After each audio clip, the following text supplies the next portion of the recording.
साथियों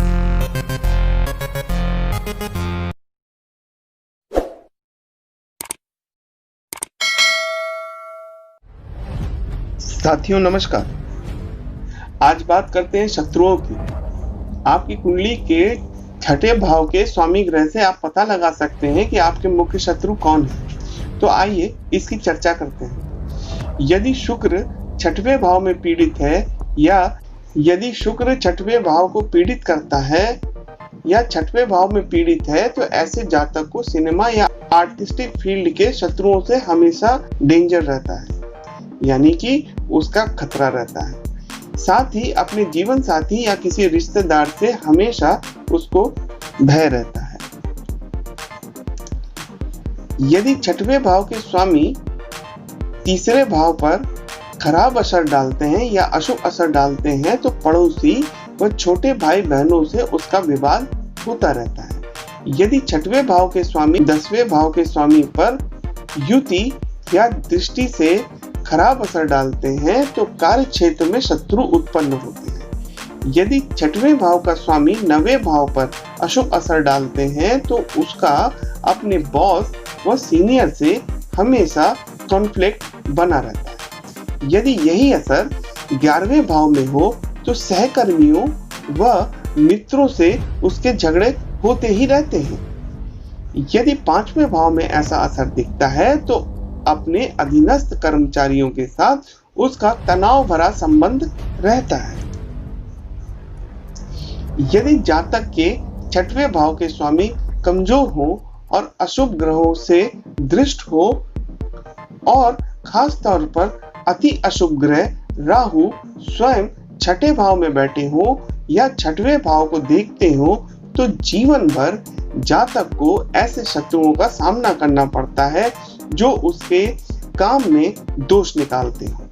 हालांकि शुभ ग्रहों की दृष्टि शत्रुओं की दुष्टता को कुछ कम करते हैं। यदि कमजोर छठा भाव का स्वामी अष्टम भाव के स्वामी के साथ दूसरे या 7वें भाव में युति करता है, तो शत्रुता के चलते इन्हीं दोनों ग्रहों की दशा अंतरदशा में मृत्यु तक संभव है।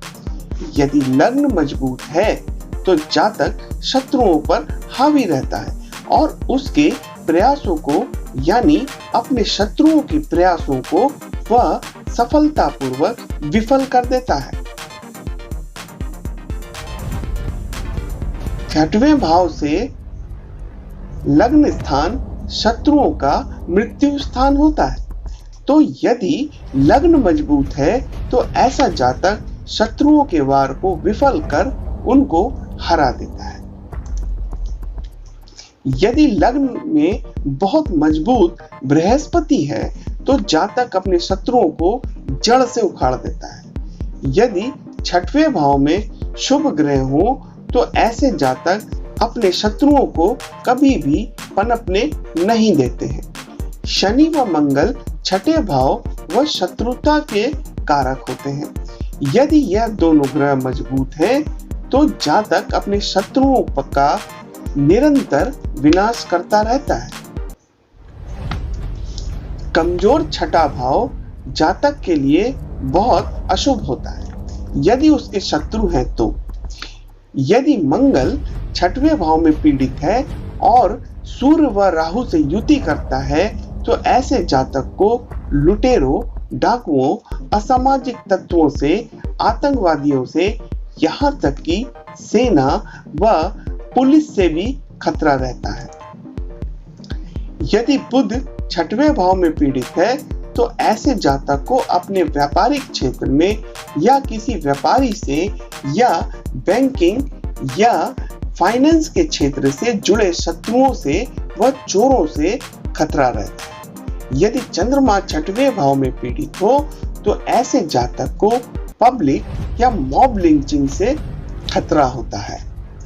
यदि चंद्रमा, मंगल, शनि व राहु छठवें भाव में पीड़ित हैं, तो दंगे फसादों में जातक को बहुत जान का खतरा रहता है। यदि सूर्य पीड़ित हो छठवें भाव में, ऐसे जातक को हमेशा सरकारी अधिकारियों से परेशानी रहती है। यदि शनि 6वें भाव में पीड़ित है तो नौकरों, लोअर कैडर के लोगों से, छोटे अपराधियों से, फैक्ट्री वर्कर से और ट्रेड यूनियन के लोगों से पीड़ा मिलती है।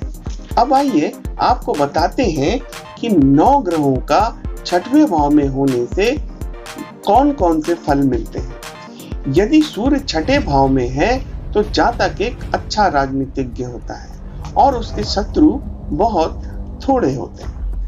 यदि चंद्रमा होता है तो यह आयु के लिए अशुभ है और उसके शत्रु बदला लेने वाले होते हैं। यदि मंगल होता है तो जातक एक सफल राजनीतिज्ञ होता है और उसके शत्रु बहुत कम होते हैं और वो विजेता होता है।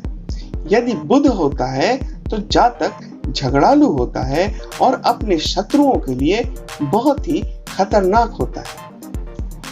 यदि बृहस्पति होता है तो जातक अपने शत्रुओं से डर कर रहता है।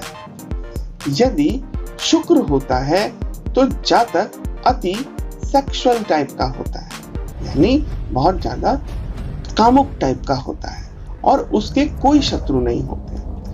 यदि राहु होता है तो जातक झगड़ालू होता है और उसके बहुत कम शत्रु होते हैं। यदि शनि होता है तो जातक दीर्घायु, अमीर व अपने शत्रुओं से हमेशा परेशान रहता है। यदि केतु होता है तो जातक प्रसिद्ध व अधिकार युक्त व बहुत थोड़े शत्रु होते हैं। मैं आशा करता हूं अपनी बात आपको समझाने में सफल रहा। धन्यवाद।